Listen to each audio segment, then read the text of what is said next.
My daughter crashed my car and brazenly declared, "You'll give me the insurance money." I remained silent, and when the full amount was paid out, she rushed over to collect the money triumphantly. But instead of a check, I handed her a document that made her face turn pale. "Don't do this, I beg you," she cried, because the betrayal turned into righteous revenge that would change our lives forever. Before we continue, please subscribe to the channel and let us know where you are listening in the comments. The front door slammed against the wall with such force that my coffee mug froze halfway to my lips. Emily burst through the doorway like a storm, her designer heels clicking frantically against the hardwood floors. Mascara streaked down her cheeks in dark rivulets, and her expensive purse clutched desperately in trembling hands. "Dad, I need $5,000. Her voice cracked with desperation. "Without this money, I simply won't survive." The stack of medical bills scattered across my kitchen table seemed to mock her words. The top one, clearly visible, showed $847.92 in bold red letters. Another reminder of Sarah's final months. I set down my mug carefully, watching the coffee ripple from Emily's dramatic entrance. "Emily, you understand, I have problems myself right now." I gestured toward the bills. "Medical expenses for your mother." "You don't love me anymore." She whirled around, pacing like a caged animal. "You always find excuses, always some reason why you can't help your own daughter." Her accusations hit harder than intended. The worn cardigan I'd been wearing since morning suddenly felt heavier, the coffee stain from breakfast more pronounced. On the mantel, our family photo from happier times watched this destruction. Sarah's gentle smile, a stark contrast to the chaos filling our living room. "This isn't about love, Emily." My voice remained steady despite the turmoil inside. "It's about reality, about responsibilities." She stopped pacing abruptly, spinning to face me. "Responsibilities? What about your responsibility to me? I'm drowning here, Dad. Rent, car repairs, everything's falling apart." The vulnerability in her voice almost broke my resolve. Every instinct screamed to protect her, to write the check and solve her problems like I'd done countless times before. But the medical bills served as cold reminders. My own financial stability hung by threads. I wish I could help. The words felt like glass in my throat. But right now, with everything that's happened, with my job situation uncertain, her laugh held no humor. "You've had the same job for 15 years. Stop making excuses." "Emily, please." I stood slowly, trying to bridge the growing chasm between us. "Sit down. Let's talk about this reasonably. Maybe we can figure out another solution." "There is no other solution." She grabbed her purse, clutching it like a lifeline. "You're supposed to be my father. You're supposed to care about what happens to me." The accusation hung between us like a physical wall. Watching my daughter's face contort with anger and disappointment, I felt the familiar weight of being the parent who had to say no, even when every fiber of my being wanted to protect her from whatever crisis she'd created. "This is unfair, and you know it." My voice came out quieter than intended. "But I can't do anything right now." Emily's expression shifted from desperation to something colder, more calculating. The transformation chilled me more than her tears had. She straightened her shoulders, wiped her eyes with the back of her hand, and walked toward the door with deliberate precision. "Fine."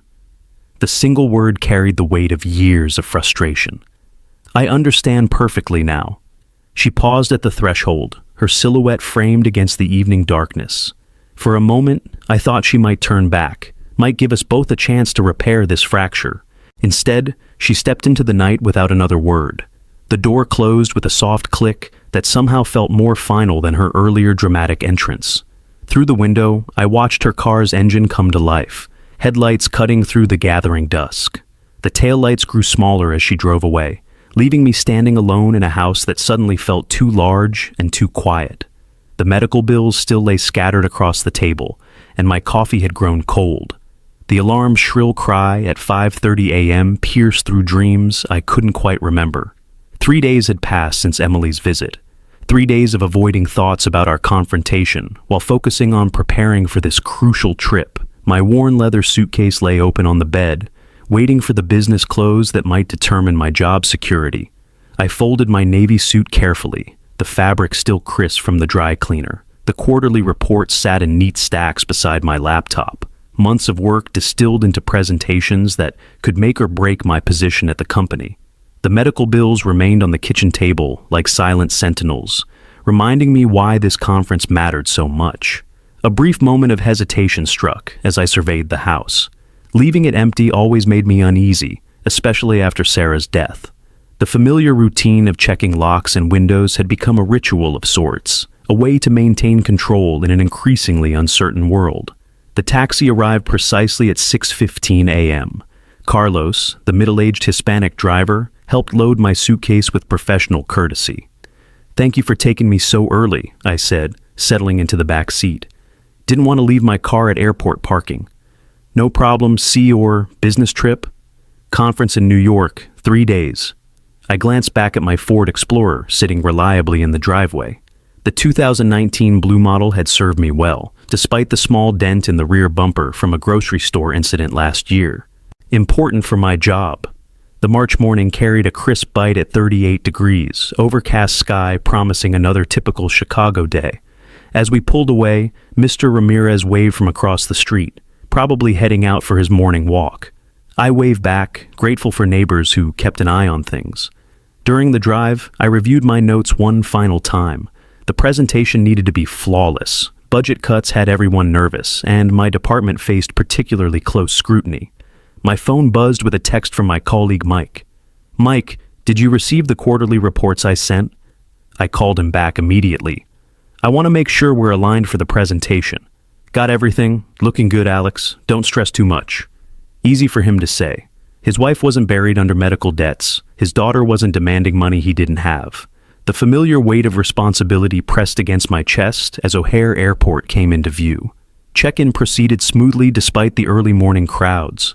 Business travelers moved with practiced efficiency, and I found myself among them, another suited figure carrying documents that felt increasingly important with each step toward Gate B17. Maybe I was too harsh with Emily. The thought had haunted me for 3 days, creeping in during quiet moments when my defenses were down. But she had to learn responsibility sometime. Sarah had always been the mediator, smoothing conflicts with her gentle wisdom. Without her, I felt like I was navigating parenthood without a compass. The boarding announcement crackled through the terminal speakers. I gathered my carry-on, checked my phone one last time for any urgent messages, and joined the line of passengers.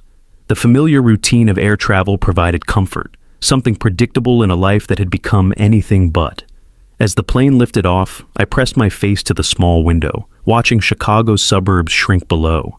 Somewhere down there was my neighborhood, my house, my reliable Ford Explorer waiting in the driveway. The sight should have been reassuring, but something nagged at the edge of my consciousness, a feeling I couldn't quite name. The city disappeared beneath clouds, and I turned my attention to the presentation materials spread across my lap.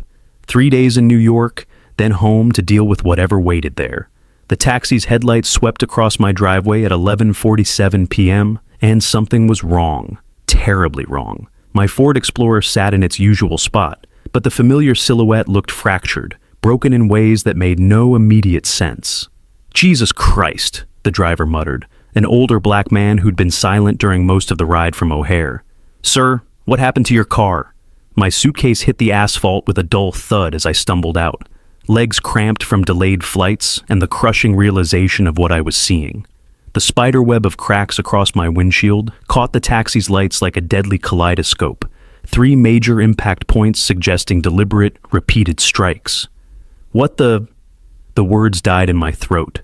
I walked around the vehicle in shocked silence, my phone's flashlight revealing the full scope of destruction. Every panel bore evidence of systematic, deliberate vandalism. The hood displayed multiple dents, each one clearly made by something heavy. A baseball bat, perhaps, or a crowbar. Deep scratches had been keyed into the side panels, spelling something illegible but unmistakably vindictive. 2 tires were completely slashed, rubber hanging in defeated strips. The third showed a clean puncture wound, slowly deflating with each passing second. Both side mirrors dangled by their wires like broken limbs, and through the shattered windows, I could see the interior remain mysteriously untouched. "Sir, should I call police?" The driver had stepped out, his concern evident. "This looks deliberate." "No, not yet." My analytical mind was taking over, pushing aside the initial shock. Let me think about this. I began taking photos, documenting every angle of damage. The timestamps read 11:52, 11:54, 11:58 p.m. Evidence for whatever would come next. The precision of the destruction struck me as I worked. This wasn't random vandalism by bored teenagers. Someone had taken their time, worked methodically, ensured maximum damage while avoiding the house entirely. Who could have done this? The question circled my mind like a predator. Why my car specifically? I noticed no other vehicles on the street showed any signs of tampering. The Johnson sedans sat pristine in their driveway. The Eldridge's old Buick appeared untouched. Even Mr. Ramirez's pickup truck looked exactly as it had when I'd left 3 days ago. This was personal. Standing in my driveway at midnight, surrounded by the scattered pieces of what had been my reliable transportation for 6 years, I felt something fundamental shift inside me. The comfortable illusion that bad things happen to other people had just shattered as completely as my windshield. "You know what?" I told the driver. "Could you actually wait? I need to make another trip tonight." But even as I said it, I knew nowhere would be open at this hour for the kind of help I needed. This would wait until morning. The house felt different as I dragged my suitcase inside, violated somehow, though nothing appeared disturbed indoors. I drew every curtain, turned on every light, and sat at my kitchen table with a legal pad. The medical bills looked smaller now, overshadowed by this new crisis. Insurance would cover most of the car damage, assuming I could prove it wasn't my fault. But that wasn't really the point anymore. Someone had known I would be away. Someone had used that knowledge to destroy my property with careful precision. Someone wanted to send me a message written in broken glass and slashed rubber. The question was who, and more importantly, why. I began making a list of people to question tomorrow, starting with the neighbors.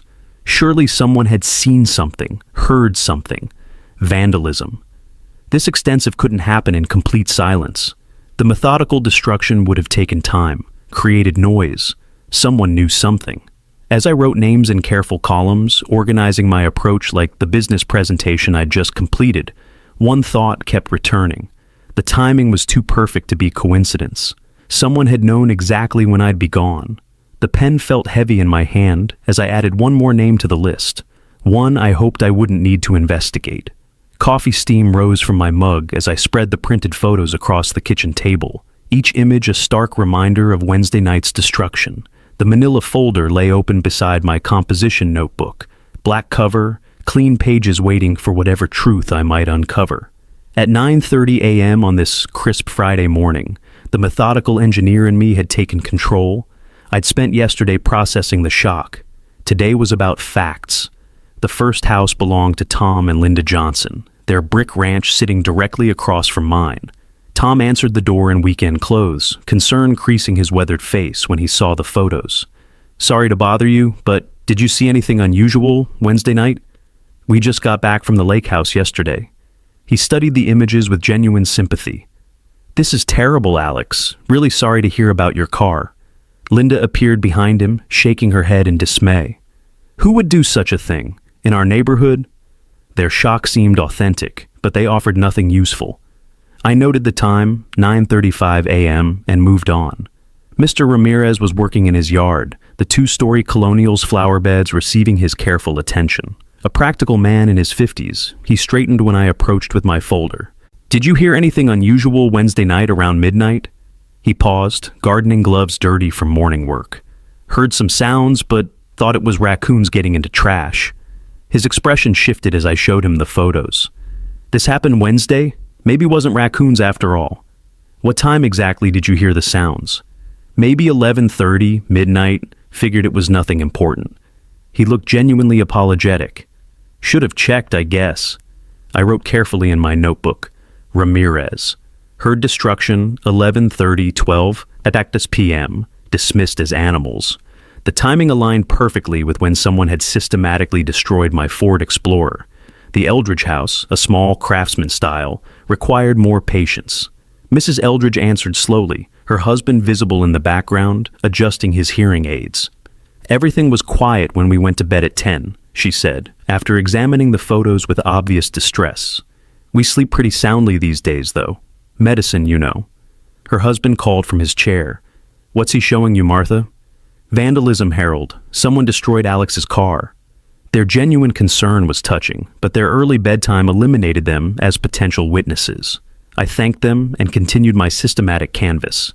Each conversation followed similar patterns: knocked doors, concerned faces, examination of photos, expressions of sympathy.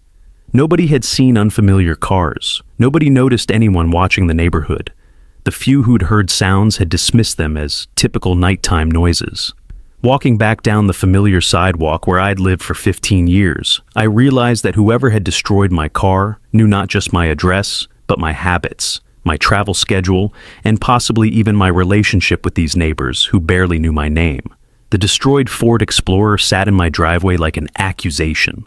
Looking at it now, with Mr. Ramirez's timing fresh in my mind, I noticed something I'd missed before. The positioning of the damage suggested someone who'd worked methodically, starting with the windshield and moving clockwise around the vehicle. This wasn't random rage, it was calculated destruction. My phone felt heavy in my hand as I scrolled to the Allstate number. Time to see what insurance could tell me about putting my life back together. The Allstate customer service representative sounded professionally sympathetic as I explained the situation. My organized paperwork spread across the kitchen table like evidence in a court case. Policy documents, printed photos, and my investigation notes from yesterday's neighborhood canvass created a methodical display that would have impressed my engineering colleagues. "I want to report an act of vandalism on my vehicle," I began, reading from my policy number. "I'm sorry to hear that, Mr. Green. Let me get some information and schedule an assessor for you." The process moved efficiently. Case number 2024-789456. Assessment scheduled for this afternoon. A list of required documentation that I'd already prepared. Within 20 minutes, I had a plan of action and a professional coming to evaluate the damage. Mike Thornton arrived at 1:30 p.m. in a white Allstate van, equipped with assessment tools and a tablet for electronic reporting. A man in his early 40s with salt and pepper hair, he moved with the confidence of someone who had examined thousands of damaged vehicles. "Mr. Green, I'm Mike Thornton from Allstate." His handshake was firm, his demeanor reassuringly professional. "Let's take a look at what we're dealing with."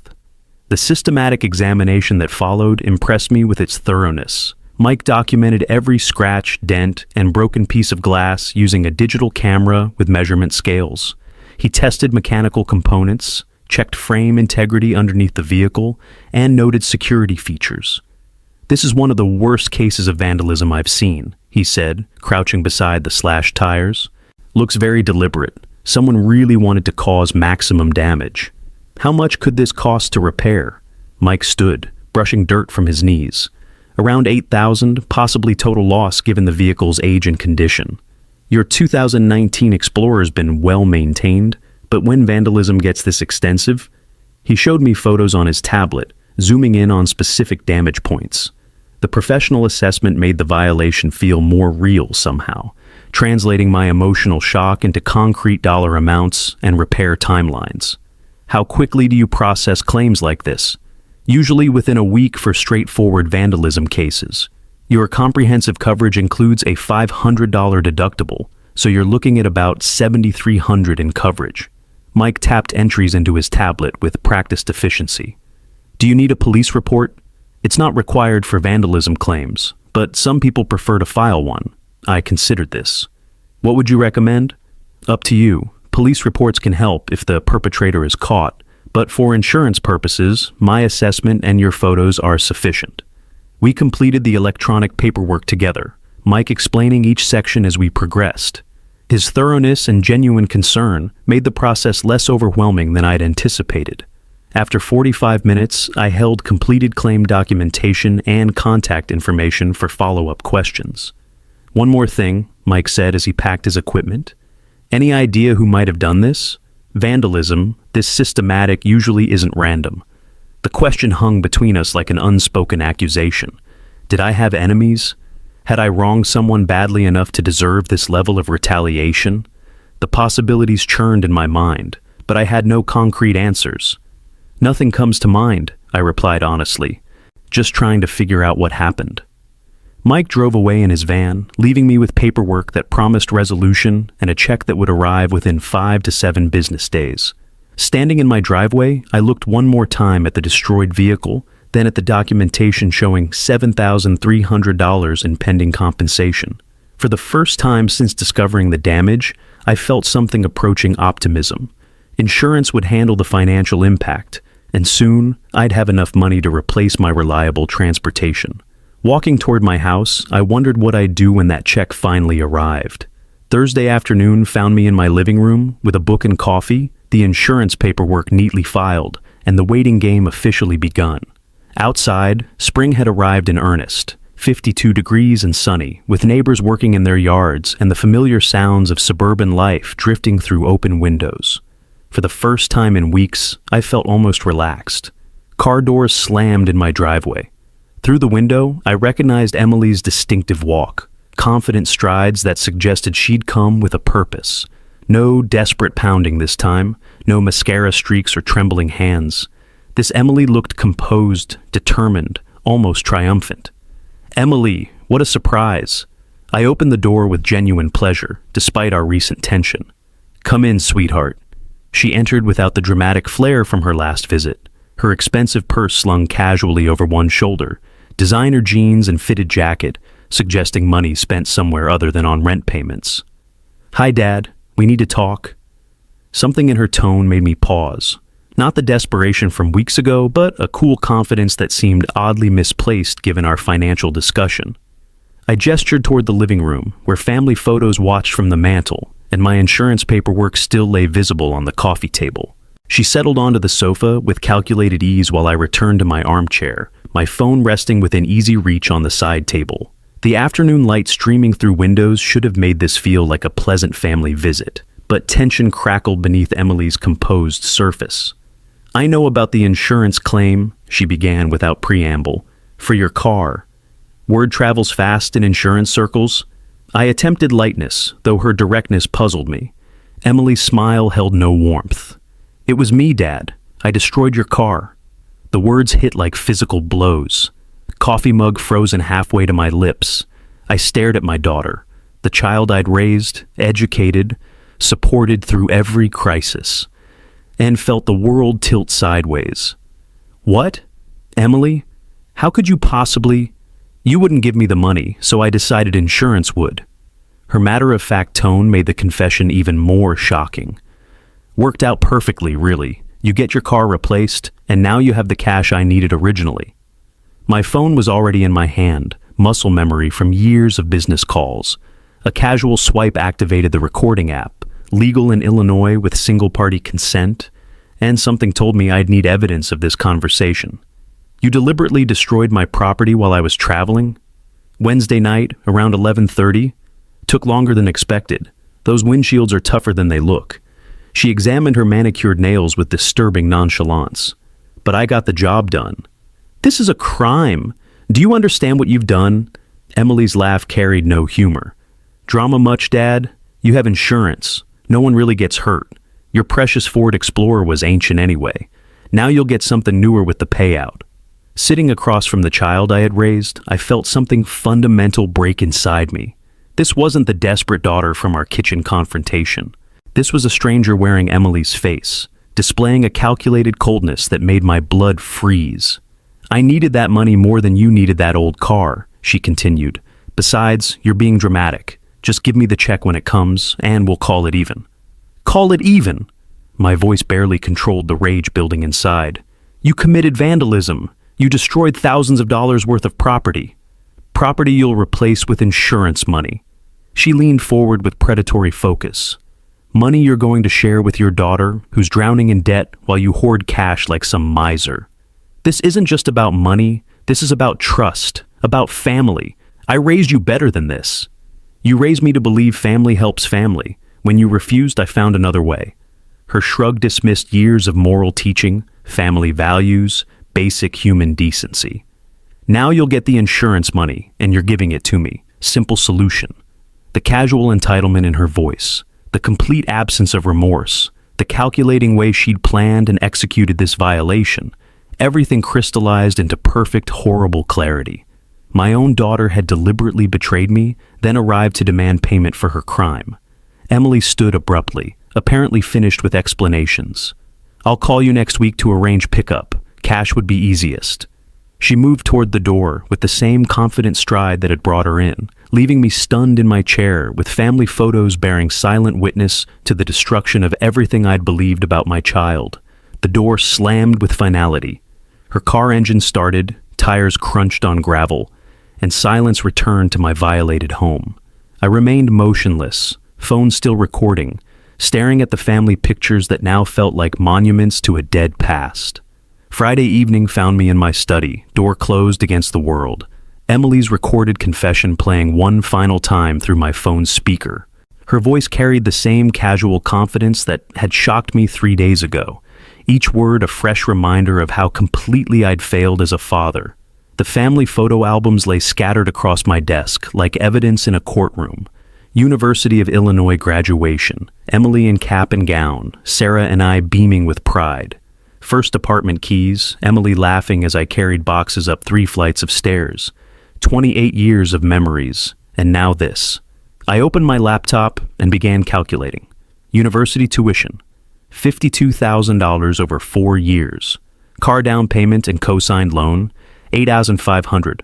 Security deposits for various apartments, $3,200. Emergency loans that were never repaid, $7,400. The numbers accumulated like compound interest on my naivety. Total investment in Emily's future, $71,100. Return on investment, systematic destruction of my property and demands for more money. Sarah's reading chair sat empty in the corner, still positioned where she'd spent countless evenings before her illness. I could almost hear her voice during one of our late-night discussions about Emily's spending habits. Love sometimes means saying no, Alex. We're not helping her by making everything easy. I disagreed then, believing parental love meant protection from consequences.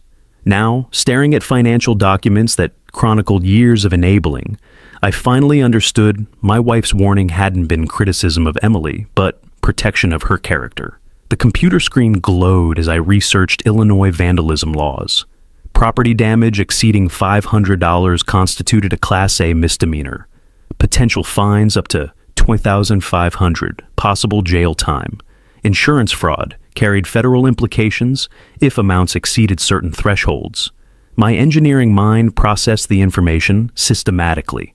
This wasn't just about recovering money or punishing Emily for her crime. This was about teaching consequences that I'd failed to implement for 28 years. I picked up my phone and scrolled to Bob's contact information. Bob Martinez, my colleague from the engineering firm, had mentioned his divorce attorney during our lunch conversation last month. Not for divorce, for referrals to other legal specialists. Bob, sorry to call so late. Do you know a good attorney? Alex, everything okay? I need someone who understands civil matters, family-related issues. There was a pause. David Lloyd handled my divorce, but he also does other civil work. Good guy, reasonable rates. Want his number? 20 minutes later, I had an appointment scheduled for Monday afternoon. David Lloyd, civil litigation specialist, came recommended with the kind of professional reputation I needed for what I was planning. Sitting in the chair where Sarah used to read before bed, surrounded by the evidence of our daughter's financial dependence and emotional manipulation, I finally understood that my wife's warnings about enabling Emily hadn't been criticism of our daughter, but protection of her character. The family album closed with a soft thud. I saved my legal research bookmarks and reached for my phone to confirm Monday's appointment. David Lloyd would help me teach Emily the lesson I should have started years ago. Wednesday morning's mail delivery brought the envelope I'd been anticipating. Thick, official, bearing the Allstate logo that had become familiar over recent weeks. I sorted through bills and advertisements at my kitchen table, saving the insurance correspondence for last like a carefully planned reward. The check inside exceeded my expectations, $7,500 exactly, with claim number 2024-789456 printed in neat corporate font. The memo line read, "Vehicle Vandalism Claim Settlement." Each word a reminder of Emily's calculated betrayal, more than enough money to teach her a lesson she'd never forget.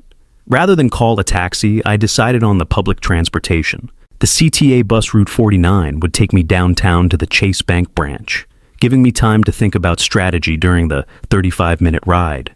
My damaged Ford Explorer remained in the driveway, a deliberate choice that was becoming more strategic with each passing day. The bus was nearly empty at mid-morning, commuters having reached their destinations hours earlier. I sat by a window, watching familiar neighborhoods pass while reviewing my plans. The damaged car served multiple purposes now: visible reminder of Emily's crime, psychological pressure tool, and evidence for any future legal proceedings. At Chase Bank, the middle-aged teller processed my deposit with efficient professionalism, her fingers flying across keyboard keys as she entered information. Nice check. Auto insurance? Yes, unfortunately. Vandalism. Sorry to hear that. At least insurance covered it properly. That's what I pay premiums for. The transaction completed smoothly, my account balance increasing by exactly $7,500. The receipt showed the deposit time as 10:47 a.m., documentation that might prove useful later. Walking home took 45 minutes, a deliberate route that passed through neighborhoods where other residents maintained their properties with obvious pride. Well-kept lawns, freshly painted fences, cars parked in driveways without broken glass or slashed tires. The contrast with my own situation felt increasingly intentional. My destroyed vehicle sat exactly where I'd left it. Spider-webbed windshield, catching afternoon sunlight like a broken promise. Neighbors still slowed when passing, their expressions mixing sympathy with curiosity about why I hadn't begun repairs. I wouldn't be repairing anything yet. The damaged car represented more than transportation now. Every dent and scratch told the story of my daughter's character. Visible evidence of what happened when someone I loved chose to betray trust and destroy what others had worked to build. Emily would see it every time she visited, a constant reminder of her choices and their consequences. Standing in my driveway, insurance check deposited and strategy crystallizing, I pulled out my phone to review my contacts. Bob's referral to David Lloyd had been scheduled for Monday afternoon. Legal consultation, evidence presentation, strategy development. Everything was falling into place with engineering precision. The screen showed David Lloyd's office number, appointment confirmed for 2 p.m. 3 days to prepare documentation, organize evidence, and plan the conversation that would determine how Emily's education and accountability would proceed. My thumb hovered over his contact information, already anticipating Monday's legal consultation and the satisfying sound of consequences, finally catching up with choices. David Lloyd's law office occupied Suite 314 of a modest mid-rise building, the kind of professional space that suggested competence without intimidation. I sat in the waiting room with my manila folder containing printed audio transcripts, photographs, and insurance documentation, preparation that would have impressed my engineering colleagues. Mr. Green, David Lloyd. The handshake was firm, professional. David appeared younger than his 45 years, with graying temples and the analytical expression of someone accustomed to solving complex problems. His office mixed family photos with law books, creating an atmosphere of both expertise and accessibility. I understand you need assistance with a family matter. I opened my folder methodically. My daughter vandalized my car while I was traveling, then confessed and demanded the insurance money. I have her admission recorded. David's eyebrows rose slightly as I played Emily's casual confession through my phone's speaker. Her voice filled his office with the same entitled confidence that had shocked me weeks ago, each word building a stronger legal case. We have solid evidence here. The recording is admissible in Illinois, single-party consent state. He reviewed the photographs while making notes on a legal pad. What outcome are you seeking? Accountability. She's 28 years old and has never faced real consequences for her actions. Civil lawsuit for property damage, emotional distress, potential fraud attempt. We could pursue $10,000 in damages plus court costs. David's fingers tapped against his desk. Criminal charges would require police involvement, but civil action gives you more control over resolution. The legal strategy developed over the next hour. Documentation prepared for immediate serving, settlement options that included behavioral requirements, timeline for filing that would maximize educational impact. David's approach focused on teaching rather than destroying exactly what I needed. Papers can be ready for serving within 48 hours. Sheriff's Department handles official delivery, ensures proper legal notification. Back home by 4:30 p.m., I reviewed the civil complaint forms David had prepared. Alex Green, plaintiff; Emily Green, defendant. $10,000 in damages claimed, with evidence attachments including audio transcript, insurance documentation, and photographs of destruction. Time for the most delicate part of my plan. Emily answered on the second ring, her voice carrying the same expectant tone I remembered from childhood when she wanted something special. "Dad, please tell me you have good news about the insurance." "Emily, the check came through. We should talk." "Finally! How much did they give you?" "I've been thinking about what you said during your last visit. Maybe we can work something out." The lies flowed easily, necessary deception for a greater educational purpose. "Why don't you come by Thursday afternoon? We'll discuss the money properly." "Thursday works perfectly. What time?" 2 o'clock. Come hungry. I'll make lunch." Her enthusiasm practically bubbled through the phone connection. "This is going to fix everything, Dad. You'll see how much this helps me get back on track. I'm sure it will teach you exactly what you need to learn." After hanging up, I sat at my desk with the completed lawsuit paperwork spread before me like battle plans. Emily had no idea what awaited her Thursday afternoon. No concept that actions carried consequences beyond her immediate needs and desires. Thursday's calendar date was circled in red ink, marking the appointment where my daughter would finally receive the education and accountability that I should have provided years ago. The damaged Ford Explorer was visible through my window, its broken windshield catching late afternoon light. Soon, very soon, Emily would understand exactly what happened when someone chose to destroy trust and property belonging to people who loved them. Thursday afternoon at 3:15 p.m. found me positioned at my living room window, watching Emily's car pull into the driveway with the confident speed of someone expecting good news.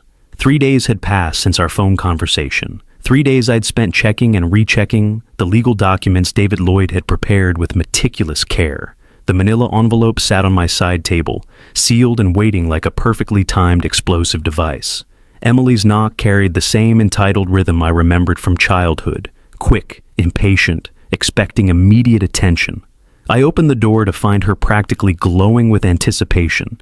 Designer purse clutched against her side like armor against the world's financial realities. "Dad, I hope you have good news for me." "Emily, come in. I have something for you." She followed me into the living room with barely contained excitement, settling onto the familiar sofa where family photos watched from the mantel like silent witnesses. Through the window behind her, my destroyed Ford Explorer sat in the driveway, broken windshield catching afternoon sunlight, a reminder of why we were here.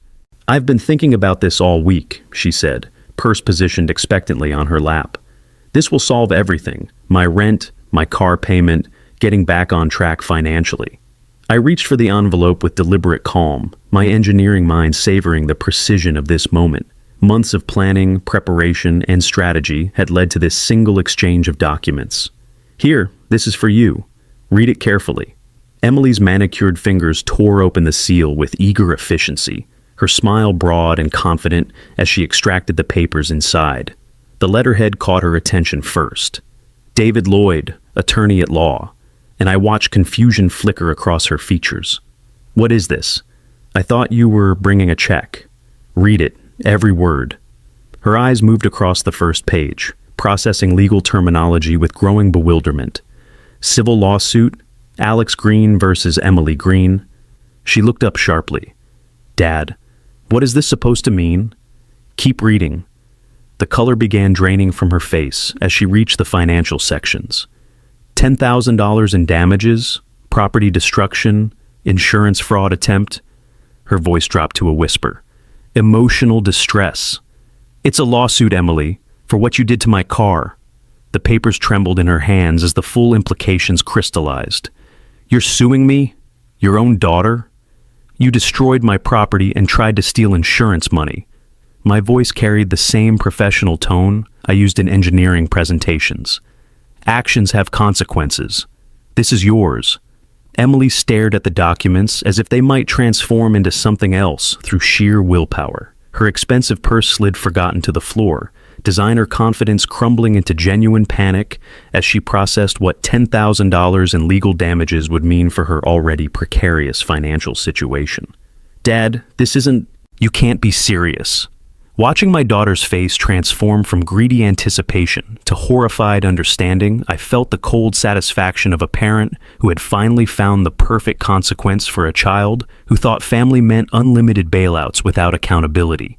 The damaged car outside the window seemed to nod its approval through shattered glass. "Dad, this isn't real. You wouldn't actually sue me."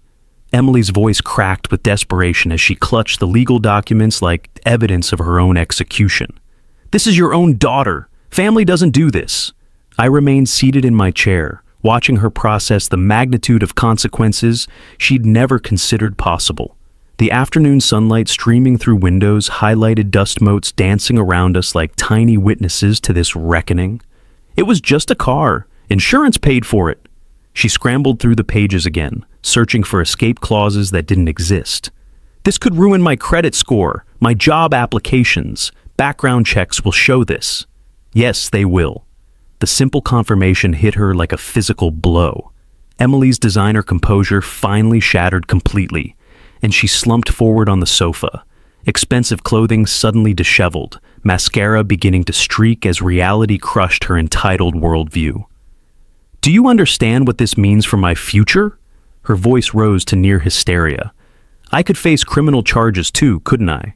Vandalism, insurance fraud, these are felonies." I'd researched every possible consequence during my weeks of preparation. Potentially, yes. Emily slid from the sofa to her knees on the hardwood floor, legal papers scattering around her like fallen leaves. The transformation was complete, from confident manipulator to broken child facing consequences, for the first time in 28 years. "Please don't do this, Dad. I'm begging you." She clasped her hands together in genuine supplication. "This will destroy my life, my job prospects, my credit history, everything." For the first time since this confrontation began, I saw something I'd been waiting for, genuine remorse replacing self-preservation. Her tears seemed authentic rather than manipulative, her panic focused on understanding rather than escaping. "I was desperate. I wasn't thinking about consequences." The words tumbled out between sobs. "I just saw an opportunity to solve my problems, and I took it without considering how it would hurt you." She looked up at me from the floor, mascara streaked and completely vulnerable. "I'll do anything. Pay you back, change jobs, go to counseling. I know I destroyed your trust. I know what I did was criminal." The family photos on the mantle watched this scene with painted smiles from happier times. Through the window, the destroyed Ford Explorer served as a constant reminder of why we'd reached this point. "I'm sorry for what I did to your car, to our family, to you." Emily's voice broke completely. "I became someone Mom would be ashamed of, didn't I?" Watching my daughter's complete emotional breakdown, seeing her finally understand that actions have consequences beyond her comfortable bubble of entitlement, I felt the terrible satisfaction of a parent who has had to choose justice over comfort for the sake of their child's character. But beneath the satisfaction, something else stirred. The possibility that this lesson might actually work. "I'll find a therapist, get a stable job, pay back every penny of damages," she continued desperately. "I'll sign any agreement you want, follow any conditions you set." I leaned forward slightly, speaking my first words in several minutes. "Maybe we can discuss terms." 2 hours later, we sat at the kitchen table where this crisis had begun months ago, coffee cups between us and a handwritten agreement taking shape on legal pad paper.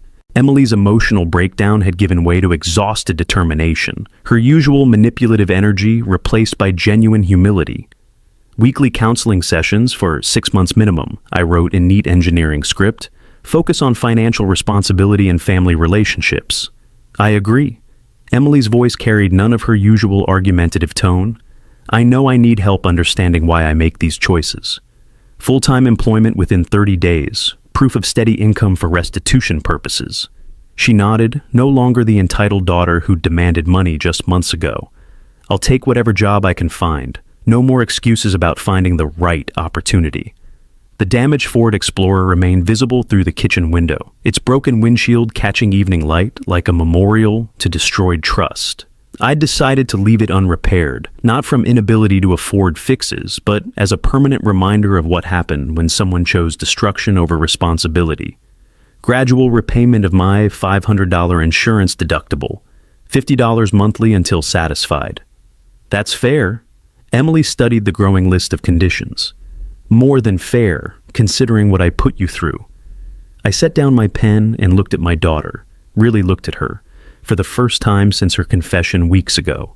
The arrogant confidence had vanished, replaced by someone who understood consequences and seemed genuinely committed to change.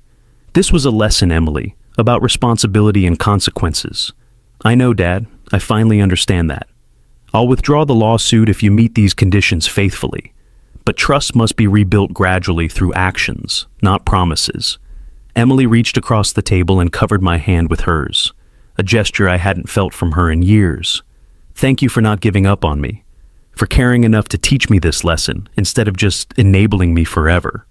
The irony wasn't lost on me. Sarah had tried to warn me about enabling Emily, but I'd chosen protection over accountability until my daughter's betrayal forced my hand. Now, faced with real consequences, Emily was showing more maturity than she'd demonstrated in years. I want to be the daughter you and Mom raised me to be, she continued, tears starting again, but different ones, grateful rather than desperate. I know I haven't been that person for a long time. We spent the next hour finalizing details, counseling appointment scheduling, job search timeline, monthly check-ins to review progress. Emily signed each page carefully, treating the agreement like the solemn contract it represented. As evening approached, we stood in the driveway beside my destroyed vehicle, looking at damage that had transformed from betrayal into education. Emily touched the broken windshield gently, her fingers tracing spiderweb cracks she'd created in anger. I'll never forget what I did here, she said quietly, or how much you had to suffer to teach me this lesson. Sitting at the same kitchen table where this crisis began months ago, watching my daughter sign a commitment to become the responsible adult her mother and I had tried to raise, I realized that sometimes the hardest lesson a parent can teach is that love includes accountability, and the greatest gift we can give our children is the opportunity to face the consequences of their choices. Emily gathered her purse and the signed agreement, moving toward the door with renewed purpose rather than entitled expectation. At the threshold, she turned back. I love you, Dad. Thank you for saving me from myself. The destroyed car would remain in my driveway for now, not as evidence of betrayal, but as proof that even the most painful lessons can lead to genuine transformation when consequences are allowed to teach what enablement never could. If you like this story, please like this video, subscribe to the channel, and share your impressions of this story in the comments. To listen to the next story, click on the box on the left. Thank you for watching.